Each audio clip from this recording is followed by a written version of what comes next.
चलिए, मैं औरंगाबाद शहर की आवाम का तहे दिल से शुक्रिया अदा करता हूँ। अल्लाह रब्बुल इज़्ज़त का शुक्रिया अदा करता हूँ कि हमारी सबकी दुआओं को कबूल किए।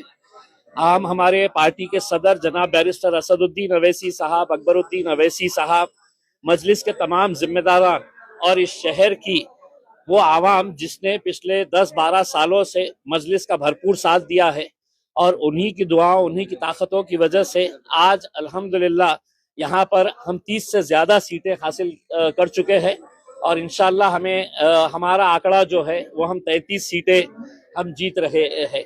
यानी कि भारतीय जनता पार्टी के बाद अगर कोई दूसरा पक्ष यहाँ पर सबसे मजबूत साबित हुआ है तो वह मजलिस इत्तेहादुल मुस्लिमीन साबित हुआ है और हमें खुशी है। हम आवाम का तहे दिल से सर झुकाकर उनका शुक्रिया अदा करते हैं कि वो लोगों ने एक मरतबा फिर मजलिस के ऊपर भरोसा जताया और ऐसे ऐसे आम लोगों को जो हमने टिकट दिया वो लोग आज मजलिस के टिकट के ऊपर चुन के आए हैं। हम उन्हें भी मुबारकबाद देते हैं और उम्मीद करते हैं कि औरंगाबाद शहर के विकास के लिए हम कटिबद्ध रहेंगे। हम पूरी कोशिश करेंगे शहर के अंदर अच्छा विकास हो और भारतीय जनता पार्टी जो सिंगल लार्जेस्ट पार्टी बन के आई है वो शहर के लिए अगर कुछ अच्छे फैसले लेती है तो हम उनका साथ देंगे और अगर नहीं लेती है तो हम एक विरोधी पक्ष का जो रोल होना चाहिए वो बखूबी अच्छी तरीके से निभाएंगे।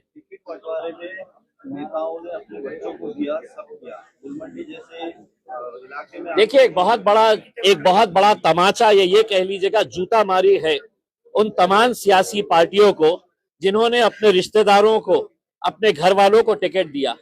अगर संजय सिरसाट अपने बेटे और बेटी के लिए करोड़ों रुपया खर्च नहीं करता तो शायद उनका बेटा और बेटी भी घर पर बैठते। लेकिन तमाम राजनीतिक पार्टियों के नेताओं ने अपने बेटे को, अपने भाई को, अपने बाप को, अपने बीवी को, अपने बेटी को, हर एक को टिकट दिया।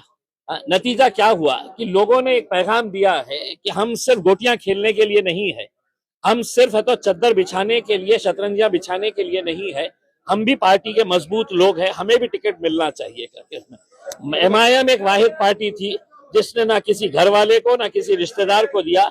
हमने आम लोगों में से लोगों को उठाकर, और जो पार्टी के बारे में हमारे ऊपर इल्जाम लगाते हैं कि एमआईएम जातिवादी पार्टी है, आज कितनी सारी हिंदू महिलाओं को हमने चुना कर लाया है, एसटी समाज की महिलाओं को हमने चुना कर लाया है, दलित समाज के हमारे कितने सारे भाई और बहनों को हम लोगों ने चुना कर लेके आया है।